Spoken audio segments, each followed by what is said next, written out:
guys for being here. This is my favorite day of the year. I love the Mississippi Book Festival, and I think it is one thing that Mississippi has done well from the start.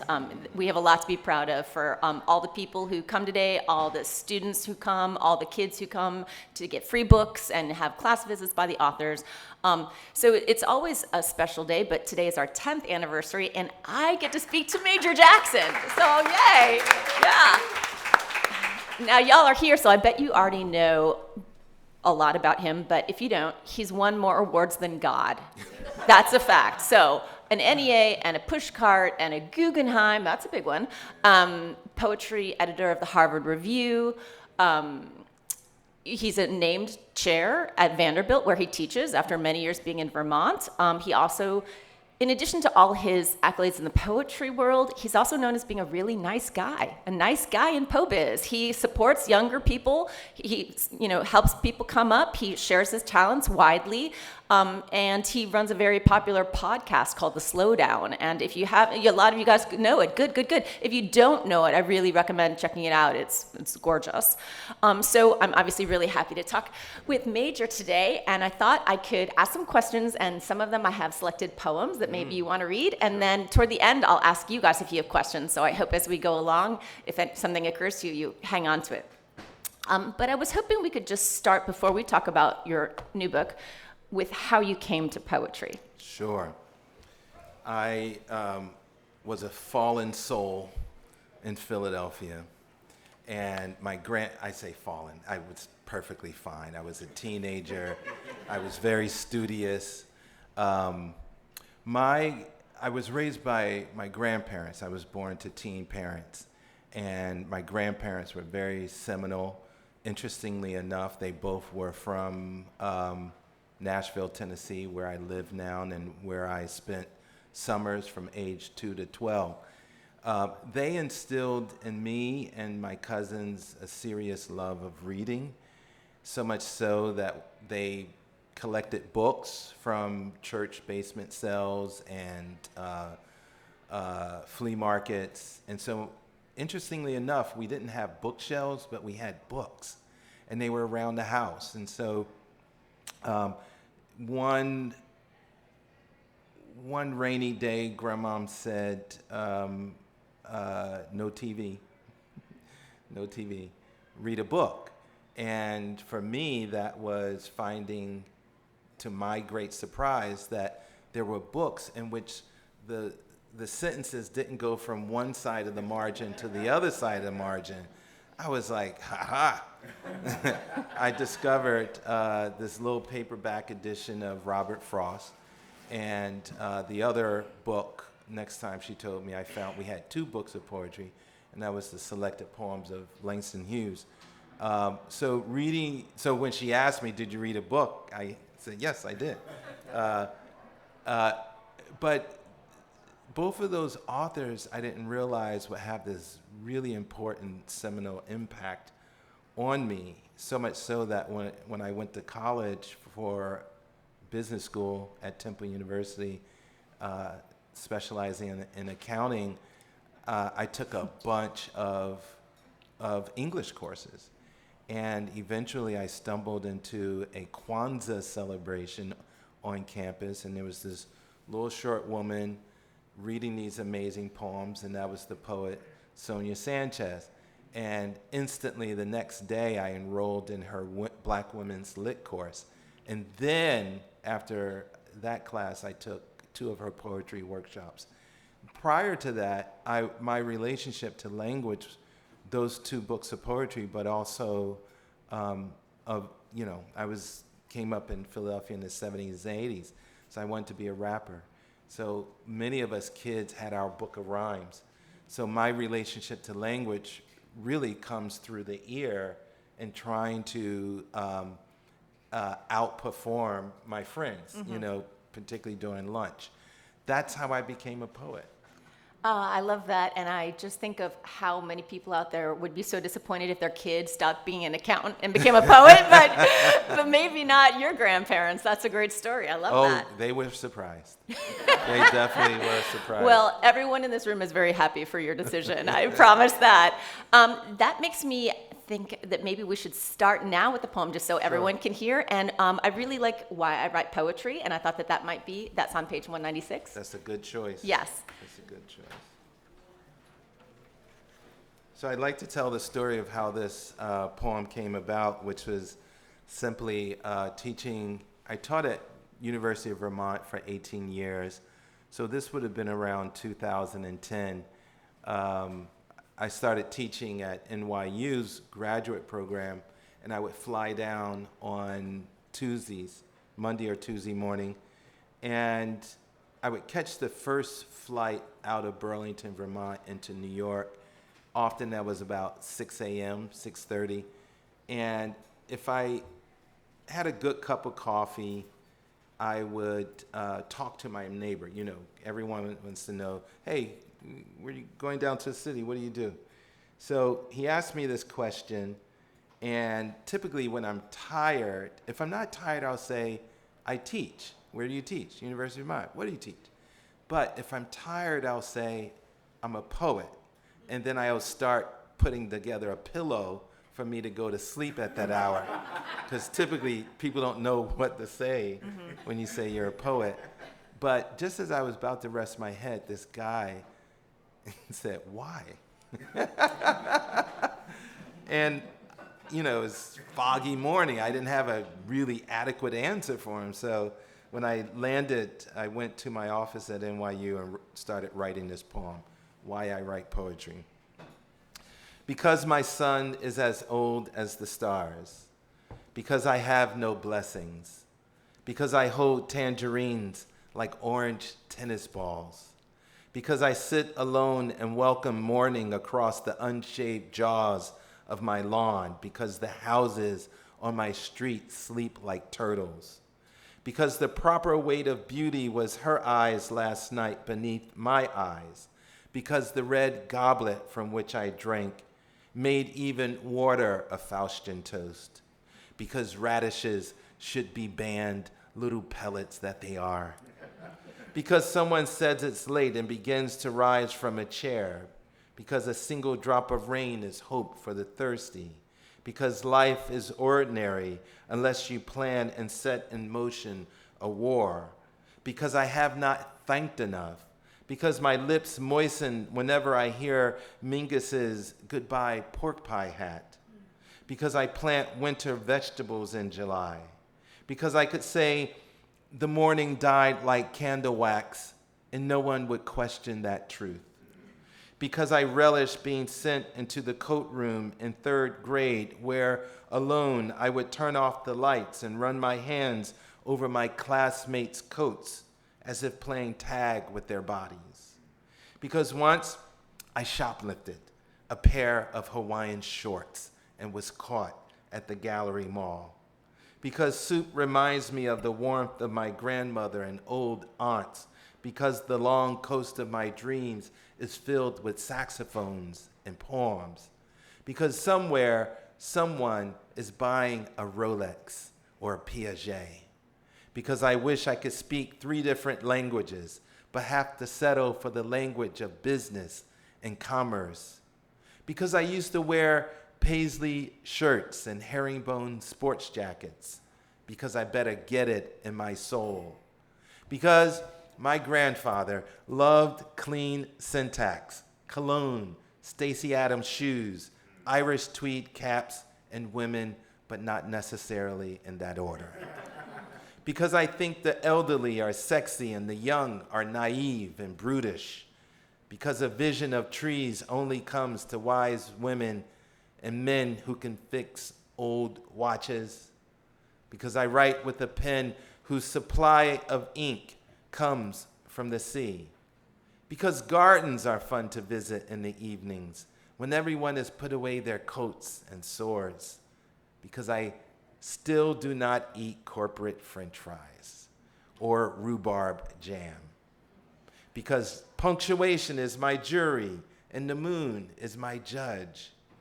Because my best friend in 4th grade chased city buses from corner to corner. His father could not stop looking up at the sky after his return from the war.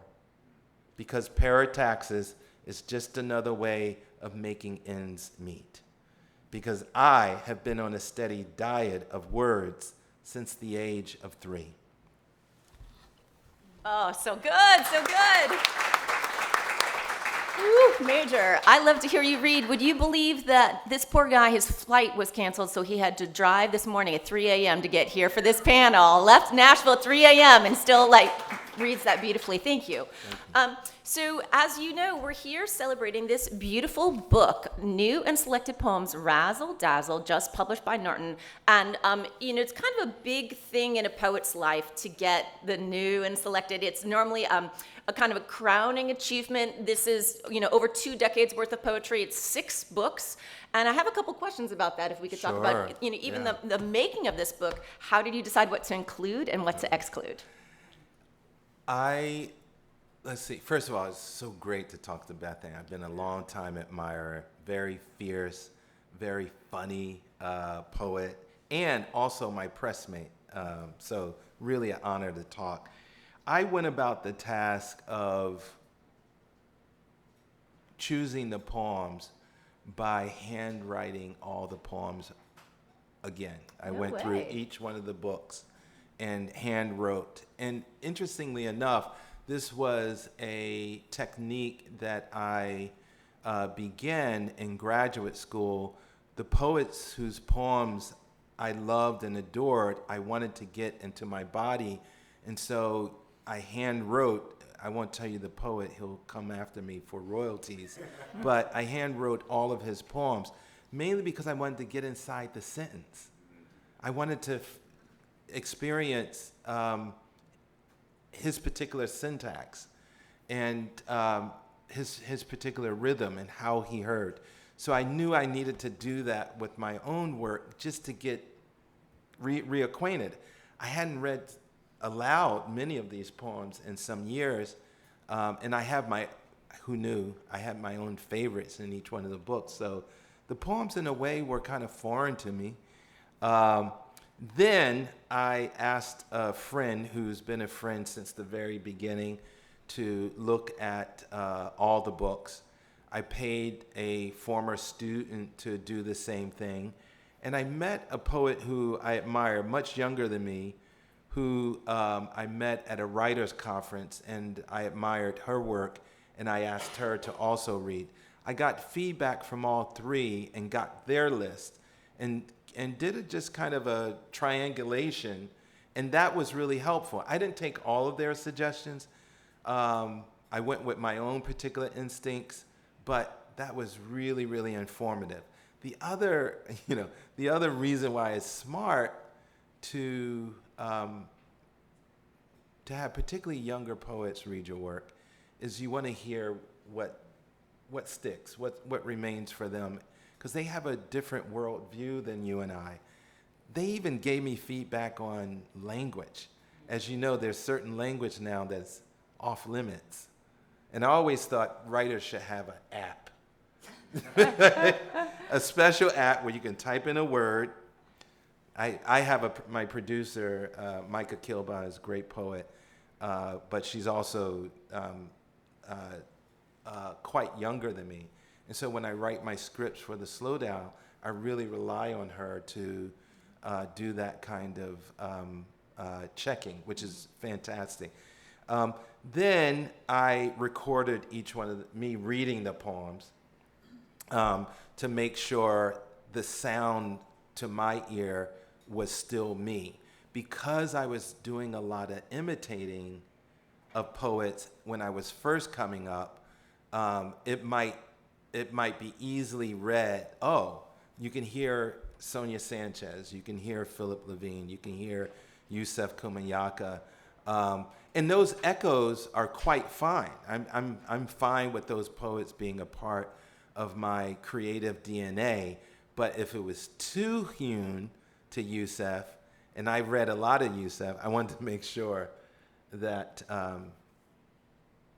at least to do some editing.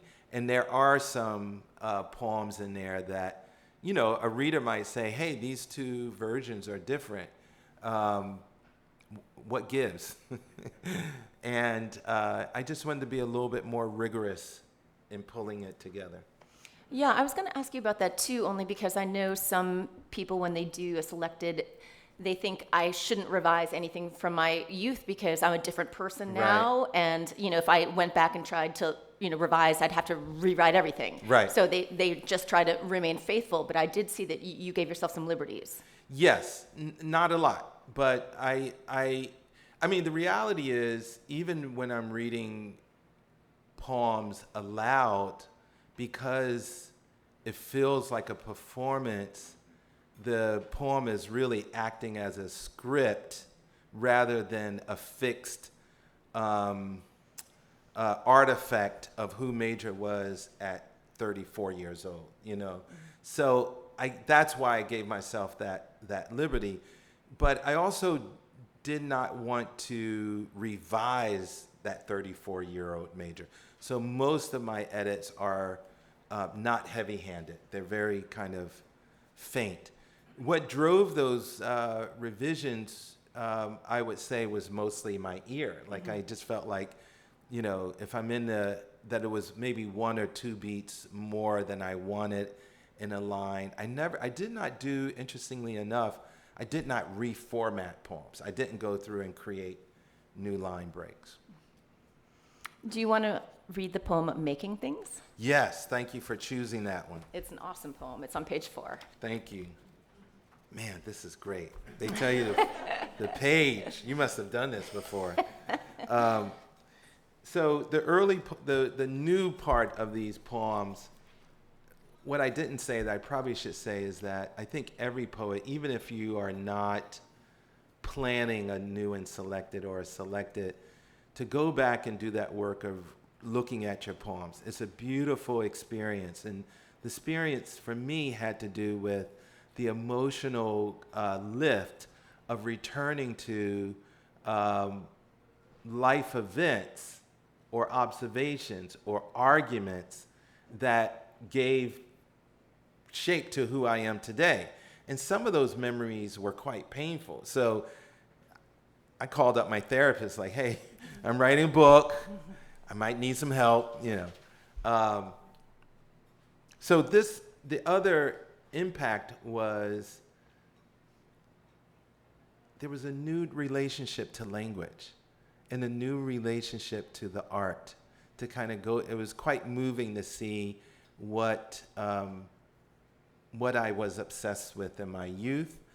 I'm a parent, a divorcee, a husband again.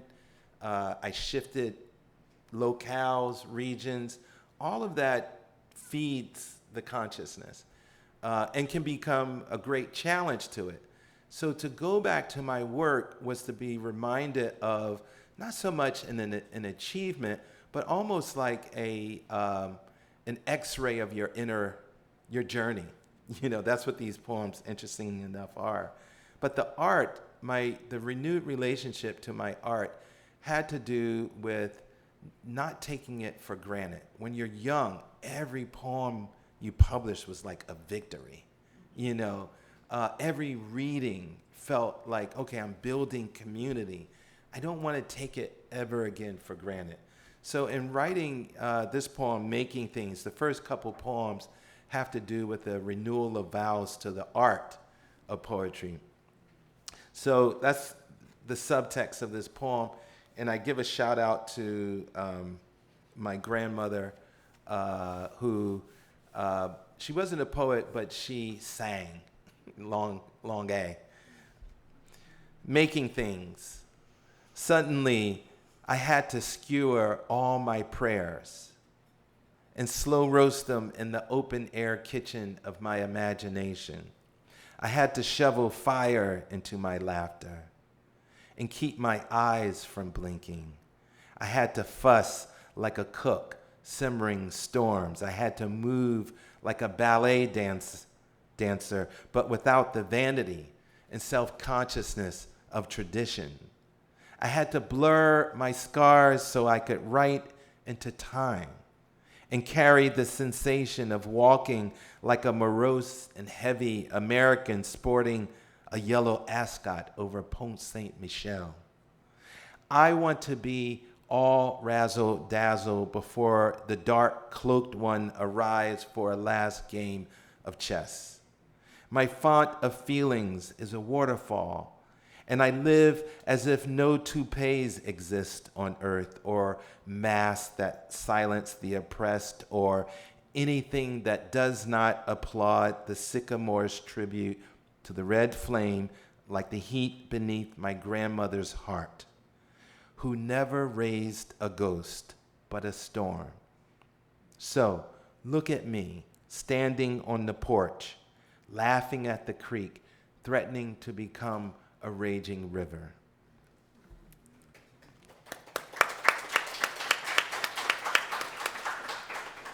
Thank you so much.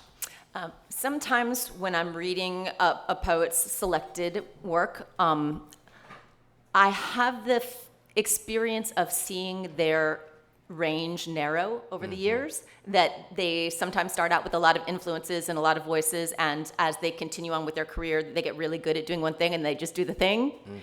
And it was so fun for me, having read these individual volumes, but then to read them from beginning to end, to see your range is so wide and you really just keep expanding. So, so far I've asked Major to read 2 poems that were both free verse. He has a lot of poems in here that are rhymed. He has epistolary poems. He has some really long kind of rangy lines. He has an entire book of 10-line poems.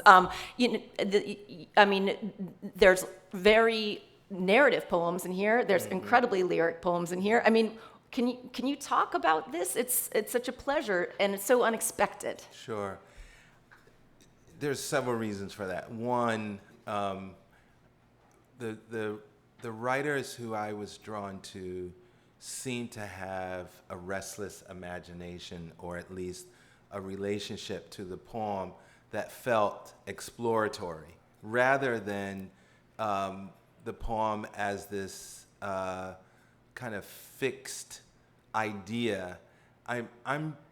I personally know that it's quite possible to write a poem from any particular angle and through various methods. I'm still a student of the art, which is to say I never try to take the mantle of someone who's mastered the art. Because I want to, if you think about the visual artist who, looks at some haystacks and he just paints those haystacks over and over again, and then something else shifts, something starts to come into view that feels like an exciting subject matter, or quite possibly they've discovered a new part of their color palette that they want to explore. I think poetry is no different from any other art in that you're trying to change it up. You're trying to make a sound. You're trying to encapsulate, which is quite beautiful to me, the full width of human experience distilled into language. So there are also some political poems. There's some poems about divorcing. There's Black Lives Matter poems. There's poems about the purple trout lily, which comes up early spring in Vermont, that I'm so happy to see. So I think the restlessness, it's driven more around a curiosity about the art, rather than feeling like I'm writing a book. Oh, I love that.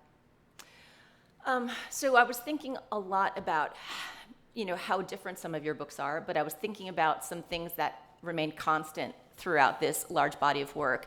And one thing that comes up again and again is kind of an homage to your elders. And you often talk about poets who have influenced you. You have a tremendous amount of dedicated poems to various poets. And I wonder if you could talk about the role of elders in your work. Where would we be without them? I mean, the good fortune is that if we're all writers in the room, you encountered someone who reached across time, who reached across geography, who reached across however you want to identify yourself, and touched you. And for me, that's a tremendous gift, one in which we owe a debt to those individuals, because in a way they helped us find ourselves, maybe not as writers, but maybe they portraited on the page a way of thinking that inspired you to explore your own inner life or inner selves. So my teacher, Sonia Sanchez, she turned 90 this past Monday. How do I know that? Because while I was her student, her son, and at that time my friend Mangu Sanchez, came in with some flowers. He interrupted class and gave her flowers. And I was like, it's my birthday. Give me those flowers, you know. But we celebrated her at the Schomburg on Monday in Harlem, and I was thinking every poet over the age of 70 should have their own party. You know, like we should make it a tradition. You know, we have a few awards that are supposed to be career capstone awards, but I don't think we're paying back the debt that we have. American literature, you know, it's like when someone does, you know, the risky thing about putting out a new and selected is like, they must be old. You know, like they've written that many books, you know, that's scary. This is really a mid-career book. But I feel like we can be a little bit more imaginative in how we celebrate our literary heritage. We encounter people, unfortunately, you know, regrettably, we forget about them until their obit comes around. And you go, oh, I didn't know they were still alive. Right? Yeah. Right.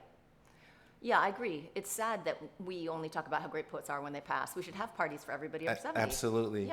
Yeah. So you'll come back to the Mississippi Book Festival when you're 70, and we'll do it here. So you've written so many great poems to, you know, various poets that you admire, and I didn't know if you'd like to read one of those. So I was thinking, well, you choose. But I mean, I love the Gwendolyn Brooks. Okay. And that's on page 102, but I also love the Frost one. There's actually so many poems to different poets. Where's the Gwendolyn Brooks one? It's page 102. Okay.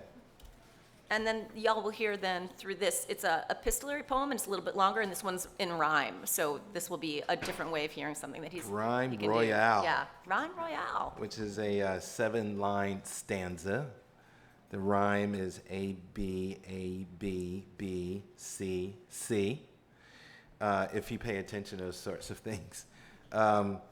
This is the start of a 75-page letter that I wrote to Gwendolyn Brooks, who I had the great pleasure of meeting probably at age 22, 23, and she came through Philadelphia to give a reading at my invitation at the Painted Bride Art Center. And if those who are old enough to remember her, the book signing went longer than the reading. And that's because every person that came up, she was not quick to rush them off, really invested in the connection that poetry mediates between the poet and people. So she asked me if I could drive her up to New York the next day because she didn't want to take a plane or the train that day. And it was her opportunity to be with me and some of the other members of the Darkroom Collective. I had just joined this group of writers that includes one of your authors today, Natasha Trethway. But then once we get to New York, and it was a beautiful moment of pulling, and keep in mind, there's no cell phones, right? We pull up to Central Park South. She's at the hotel, and this gentleman, I don't know how he knew she was in my car, but he opens up the passenger door and says, "Welcome back, Miss Brooks." And I was just so, like that reverence, talking about elders, that reverence. And I was ready to like hug her and say goodbye. And she said, "Oh, come up to my room." So we all went up to a room. And then she said, "I want you to hang around and read a poem before I give my Jefferson Lecture Award." Read one of your poems. One of our poems. And then she, it was such an affirmation for her to do that. And then after her talk, it was a long, she said, "Don't leave." And then at the very end, she wrote all of us a check for $500. And I had rent due that day, so that was like perfect. That was perfect. Anyway, I knew I would, this letter, actually, I read W.H. Auden's letter to Byron, Lord Byron, which spawned this letter. Dear Gwendolyn, or is it Dear Madam, or as Koresh would more likely say, Mama Gwen. He, unlike orphaned Adam, had you no less arriving to the fray, that surrogate mentor friend who pays art's admission fee. Only since your absence, our tour's been self-guided. Anthologists disagree, respectfully, of course, for what is a corpus but the spirit on foot? On such grounds, I begin my epistolary chat, although I gather you prefer we strut on through, fisted pens raised, imagining truth. Plus, up there, you must, I bet, have other celestial errands with which to bother. I consulted my son Langston on this point, who thought you now in charge of lyres and harps, tuning strings, adorning joints. In answer, he imagined I'd like to hear the professorial poet whose overbearing view, children best fulfill dad's dreams, thus prove black laureates lurk in the genes. How vain, too, parents who schedule a child's every waking hour, from ballet instruction to sailing camps to, as usual, a learning of the scales. Horse plays for the underclass lazy. I've heard say Mattel is to market a kiddie Palm Pilot, or was it, oh shoot, laptops for tots? I write from Colorado at my desk in the Magnolia Hotel. This week's poet in residence, I feel Audenesse, having traveled this far to mount and speak on the habits of my muse, or to critique student poems, staying mostly honest, till a line like this begets cardiac arrest. I should have donned an oxygen mask. Breathing here comes in fits and starts. Last night, reciting poems between words, short intakes of breath, which made their stress lusty, urgent, a collage of gasps, as if life were panting out like a morning glory, in the end, tight-lipped, a memento mori. My hosts are cheerful, delighted I've come the distance. They stomach my eccentric air, regard me a linguistical phenom who sports floppy hats and eats carrot sticks, speaks in non sequiturs, more to affix the idea they're getting their money's worth. Platonic poet, heads above planet Earth. I'll dash this note off promptly. I've checked my itinerary. I'm off on a visit to North Denver High and to be picked up any minute. The unseen benefits of words I'll promote. On cannabis, I'll be most emphatic. Kids, try to avoid. You'll likely catch the paranoids. I take my cue, as you have likely guessed, from the recent bloom of epistles. Doty's letter to Walt Whitman, his largesse of fraternal pluck, make many an apostle, but several reads after the muscle of Auden's eye had me finally concede one's growth relies on one's gift to exceed one's reach. So I hope this note is welcome, your kindnesses being legendary, death failing to place a moratorium on poets' fan mail, yours especially. Michael S. Harper brazenly claims your work eminent among the boys. Your pen's the equal of Chaucer, Dante, Joyce. Reprints assure postal bins stay full. You're not likely to receive death threats. Be wary, wax-sealed envelopes bearing skulls. A deaf critic is a cause for fret. Albeit doubtful, this will tell you when I wrote this, albeit doubtful, packages of anthrax should arrive at heaven's pearly gates. Doubtful, too, Hugh Hefner and his playmates. I've contemplated sending by email. We've gone gaga over the inbox. Each in his cell, blinking forward, fulfills globalism's promise. Round-the-clock friendships, a forum for every boycott. Electronic petitions are a bit of a drag. How many times will the NEA be bagged?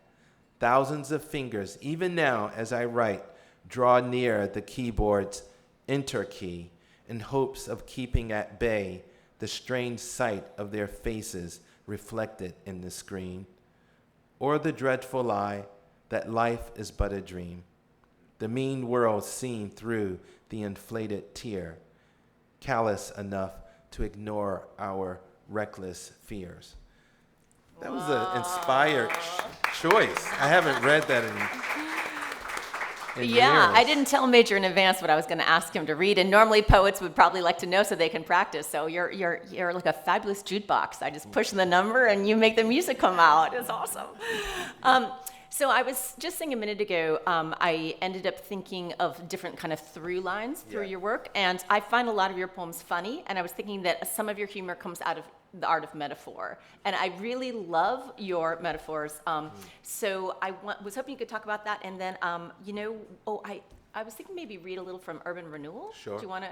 And so this poem, it just starts with this idea of old-fashioned baptism, and a lot of poets would have stopped there, and then it moves from baptism to thinking of Saturday morning wrestling on TV, and then it moves from there on, and then on. I mean, so if you could just kind of track the metaphors in your brain as he reads, you'll be able to see like this incredible like fluid transformation and this really nimble versatility I find in your metaphors. Thank you. Metaphor is so essential to at least my art and my practice. I know some poets, they put a lot of emphasis on sound, and I do too, but I really like the reach of metaphor, because what you're doing is you're creating that fantastic web of the world. One thing is like another is like another. I had a very interesting conversation a couple years back, and it was a new critique of metaphor and figuration. Typically, people would say, well, I don't like to use metaphor because it's decorative. It's not the thing that needs to be said. This particular person even went so far as to say metaphors lie. The world is not like one thing or another.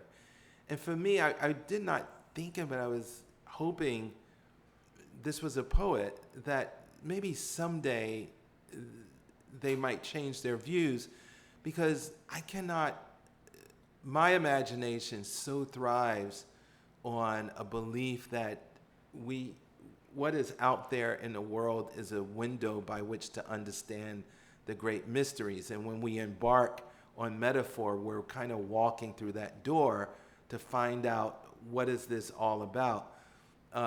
Otherwise, it's truly an impoverishment of the soul. I didn't say that to him. I just nodded. When he said the world is not like one thing. In fact, he even went so far as to say it's lying. I never heard that before. So I'll read Urban, and humor for me, God, I do not have a sense of humor. I got to pay. I have to pay for humor. Please, if you know where I can go. I try so hard, and it just doesn't work. But metaphor gives me away, because I like to amuse myself. You ever wrote something and you go, wow, where did that come from? You're weird. Like, you're talking about yourself. You're weird. And then, you can kind of laugh at yourself. This is 101. 101. So Urban Renewal began, I really have to get the pitch for this. This is a long poem that I've been writing. I want to say 5 of the 6 books have a section called Urban Renewal. And it started out as a project to really battle against the portraiture of young black men in the 1970s and 80s as a danger and menace to society. This was often triggered by nightly news. I personally, who grew up both in the South and in Philadelphia, just felt as though that if you relied on mainstream, you was not getting the full width of black humanity. And so these poems take place, hence the title, Urban Renewal, take place. I know there's Nixonian social policies on how to rebuild cities in the 1970s, particularly after the uprising of the 1960s.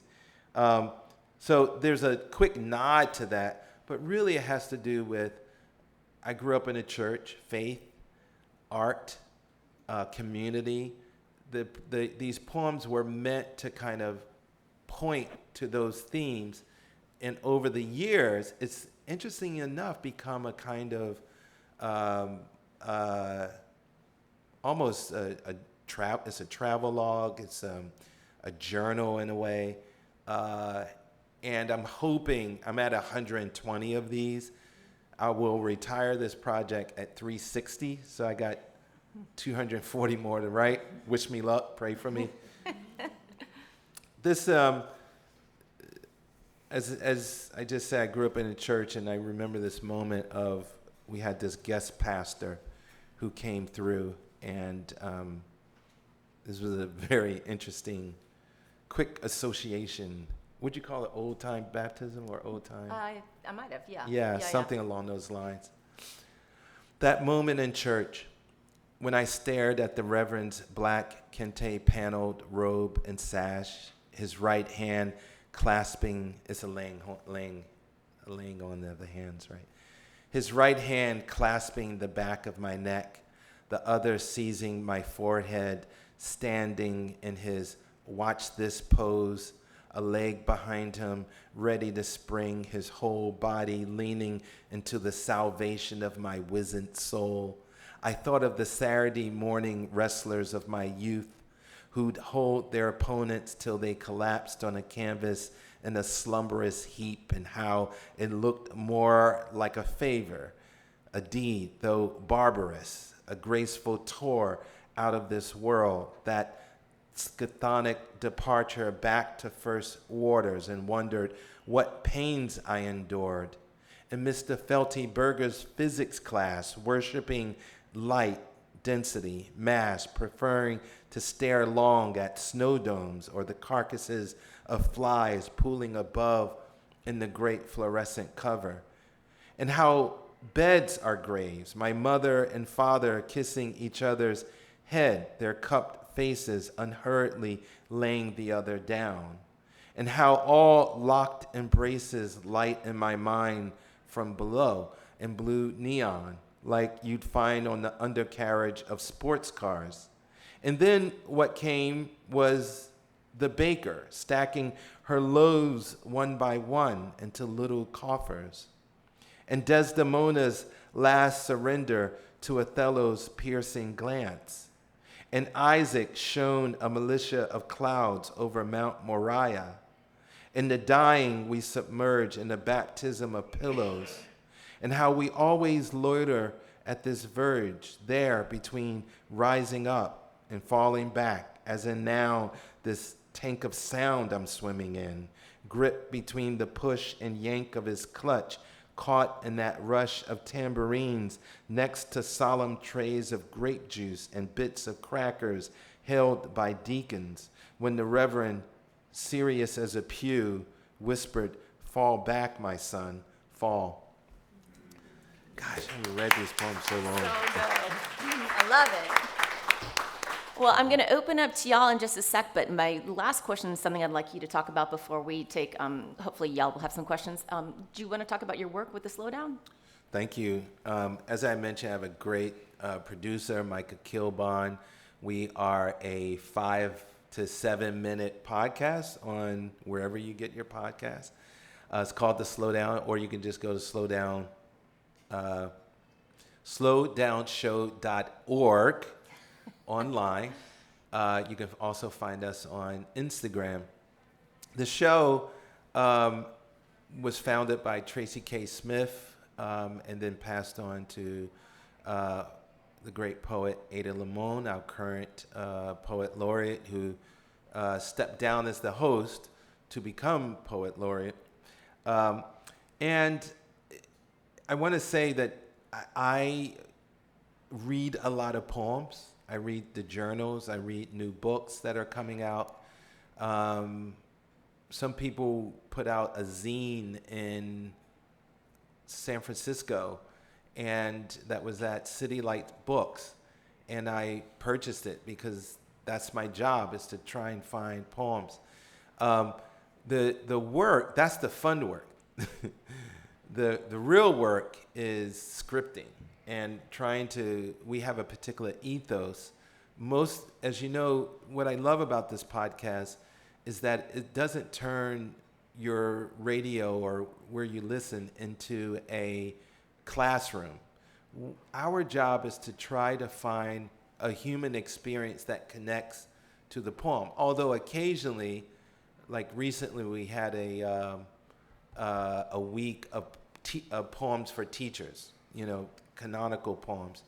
But typically, my work is to try and find a thread, a narrative, an anecdote that can almost on-ramp a listener to the poem. You can also read, if you sign up for our newsletter, you'll get the poem daily. It's a lot of work, but I enjoy it so much because it puts me in the seat again for spotlighting younger voices, celebrating established voices like January O'Neill, who's here, and elders. We also try to find poems that by poets who are maybe not taught like they used to. So it's a multi beautifully headed podcast that I'm gonna be sad to step down. Thank you. Next year. Okay, I'd love to have some questions from you guys. Go ahead. I have a simple follow-up, I guess. How do you conceptualize the audience for the slowdown? Whew.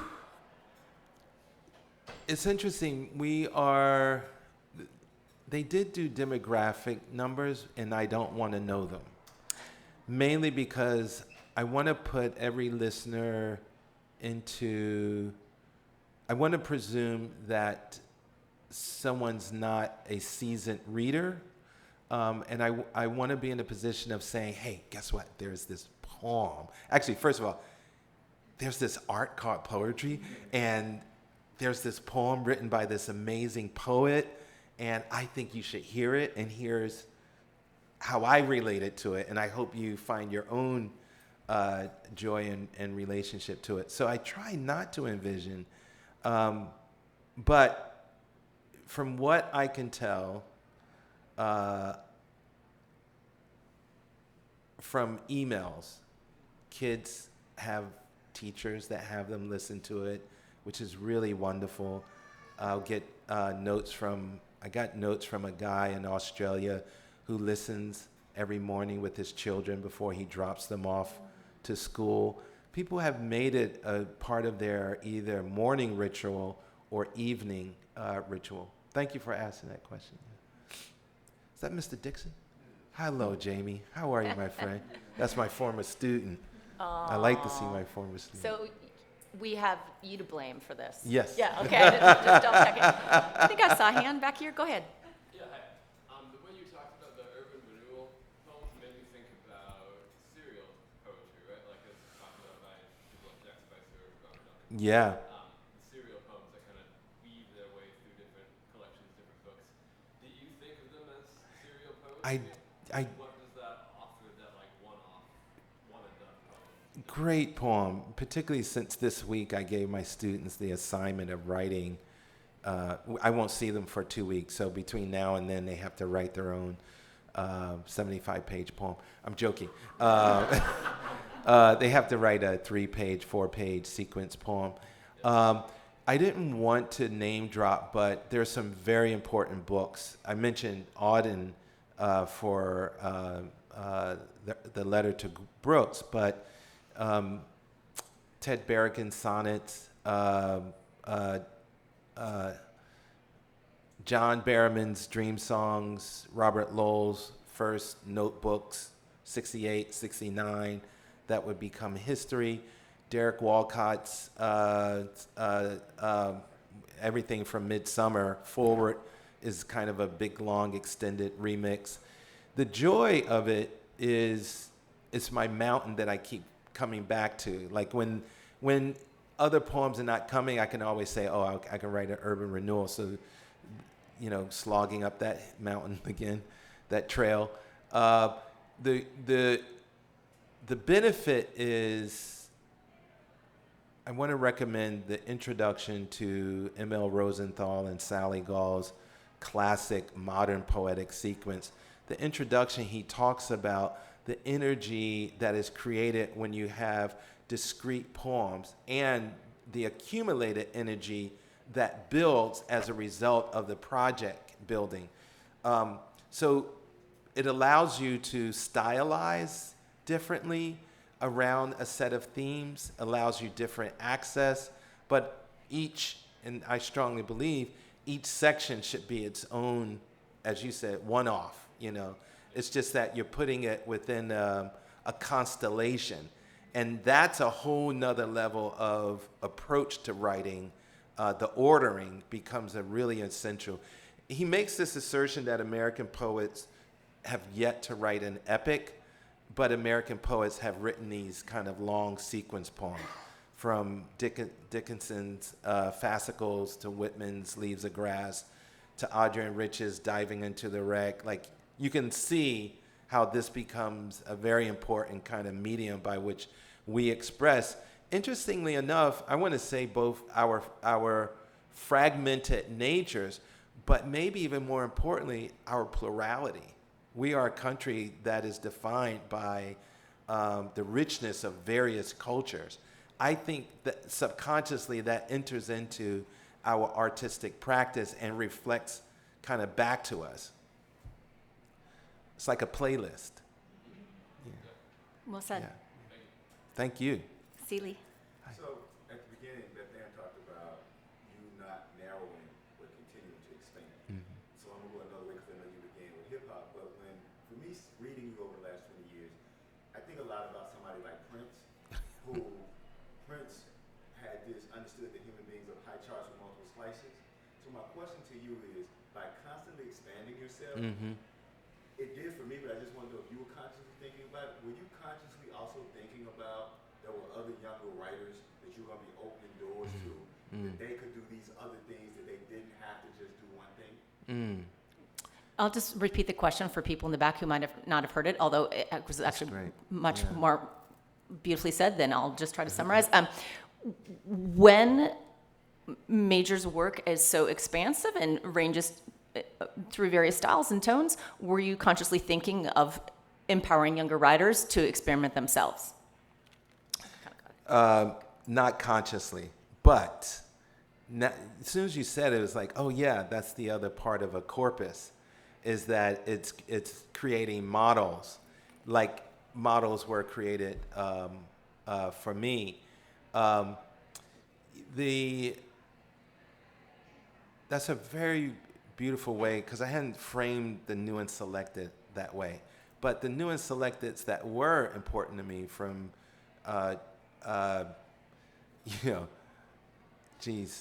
Frank Bedart's In a Western Night, Gerald Stern had a nuance. He had two, he lived so long and wrote so many poems. He had several. And then there were people, and of course, Gwendolyn Brooks, that was her last book for Harper and Row was a new and selected. And for me, I did go, almost in a parasitical way to those books to kind of map their journey, find access.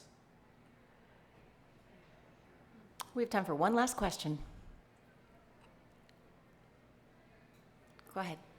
Yeah, unfortunately, I'm far removed from these sorts of conversations just because I'm working in, on a daily basis and far graduated from school. But there's new technologies, and I'm just curious, what's being done as someone that's in the field to preserve genuine work or resist using generative technologies that generate content, and how is this being critiqued? God, all of these questions are so in the zeitgeist right now. I just wrote an episode of The Slowdown telling the story about being part of an international writers poetry festival in Hong Kong. And there was a 4-hour press conference with the media there, mainly because these were poets from, it was me and Charles Bernstein from America, but there were poets from France, Korea, Eastern Europe.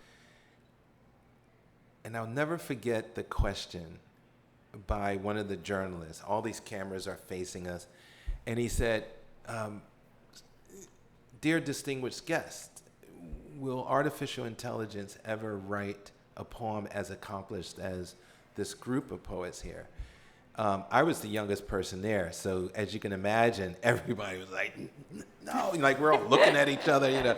And this was years before ChatGPT came out. This was like 2008, maybe 2009, and they were already thinking about this. Like it blew our minds that we would get a question about artificial intelligence.